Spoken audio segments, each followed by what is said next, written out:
Social मीडियाच्या माध्यमातून पैगंबर हजरत मुहम्मद मुस्तफा सल्लल्लाहु अलैहि वसल्लम आणि उमुल मोमिनीन हजरत आयशा रझियल्लाहु ताला अन्हा यांच्याबद्दल अत्यंत आक्षेपार्ह टिप्पणी आणि पोस्ट प्रसिद्ध केल्याप्रकरणी नाझिया इलाही खान यांच्यावर कडक कायदेशीर कारवाई करण्यात यावी या मागणीसाठी बार्शी टाकळी तहसीलमधील नागरिकांनी मोठ्या संख्येने एकत्र येत जिल्हा पोलीस अधीक्षक आणि बार्शी टाकळी पोलीस निरीक्षकांना निवेदन सादर केले आहे।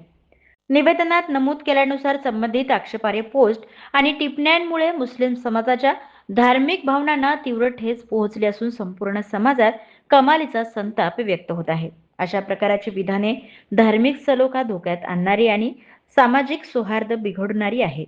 या प्रकरणाचे गांभीर्य लक्षात घेऊन या प्रकरणाची सखोल चौकशी करण्यात यावी आणि भारतीय न्याय संहिता 2023 च्या कलम 299 धार्मिक भावना दुखावणे तसेच इतर संबंधित कायदेशीर कलमान्वये गुन्हा दाखल करून आरोपीवर कठोर कारवाई करण्यात यावी अशी मागणी बार्शी टाकळी येथील समस्त नागरिकांनी केली आहे। हे निवेदन सादर करताना बार्शी टाकळी तहसील परिसरातील नागरिक, तरुण आणि विविध क्षेत्रातील मान्यवर मोठ्या संख्येने उपस्थित होते।